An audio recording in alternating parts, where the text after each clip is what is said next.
जो मुख्य तौर पे क्या परेशानियां दिखी आपको अपनी विधानसभा में जब घूम रहे थे आप पदयात्रा के दौरान? तो देखिए, ये सरकार तो डबल इंजन की सरकार है, जैसा अनाउंसमेंट होते रहता है, लेकिन मुझे लगा कि सिर्फ इंजन है, इसमें बोगी कहीं छूट गई है। क्योंकि बोगी तो जनता ही, अगर सरकार अपने को इंजन बोल रही है तो बोगी तो जनता ही है, लेकिन बोगी को कहीं ये इंजन कैरी नहीं कर रही।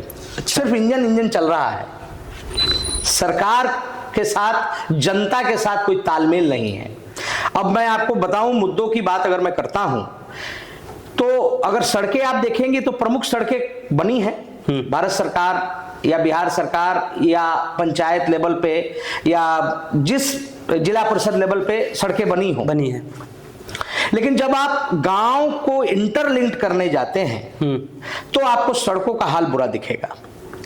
अब आप वहां नाली, पक्की नालीकरण हो रहा है, वो नाली आप देखेंगे कि जो नालियां बनी है वो उनकी हाइट इतनी ज्यादा है रोड से, सड़कों से ऊपर ही है, पानी सड़क पे ही बह रहा है। तो अब पानी जो है वो लॉक्ड हो जा रहा है। हाँ। पानी कहीं जा नहीं रहा है। ये समस्याएं आपको धूमनगर में दिखेंगी, तेलुआ में दिखेंगी और भी कई जगह दिखेंगी। जी जी, चूंकि आप घूम के आए इसलिए मैं आपको बोल रहा हूं, तो आपको दिख भी रहा बोल रहे हैं तो होगा। मुझे दिख रहा है सीधे वहां पे कहां ये सिचुएशन है। तो आप इससे समझ सकते हैं कि जो विकास है वो पेपर पे काफी तगड़ा है, धरातल पे नहीं है। धरातल पे होता तो पानी नहीं होता वहां। पानी नहीं होता। दूसरी चीज, मुख्यमंत्री का एक योजना आया हुआ है, योजना कहें या एक कार्यक्रम कहिए या जो भी कह लीजिए उसको, कि मवेशियों के लिए एक चलता फिरता वैन चल रहा है। हाँ। वो एम्बुलेंस का भी काम कर रहा है और छोटी मोटे बीमारियां मवेशी के लिए टीका वगैरह का भी काम करता है। लेकिन दुर्भाग्य देखिए इस सरकार का, हमारे विधानसभा के लोगों का, कि वहां पे मनुष्य के लिए एम्बुलेंस आपको उपलब्ध नहीं है और जानवरों के लिए है।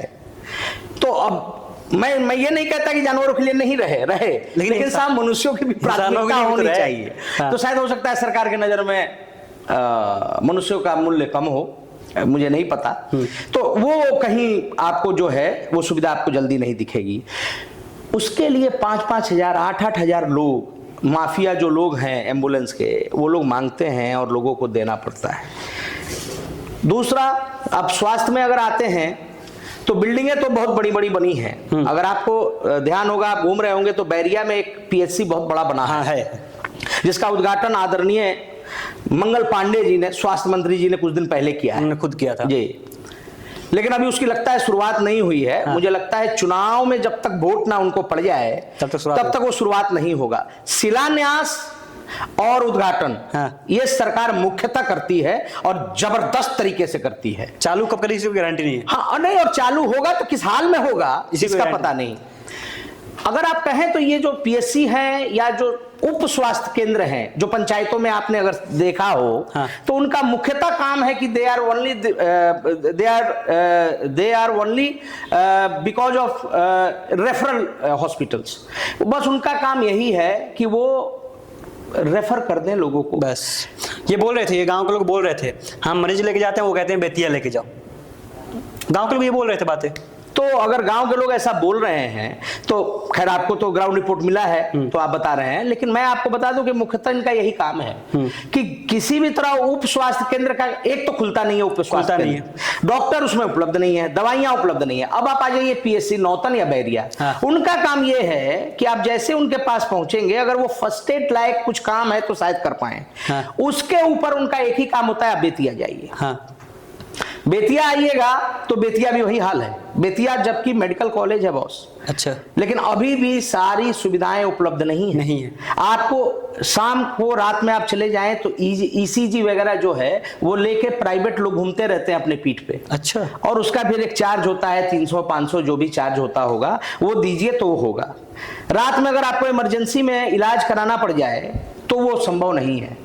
और मैं इसका भुक्तभोगी हूं इसलिए बता रहा हूं।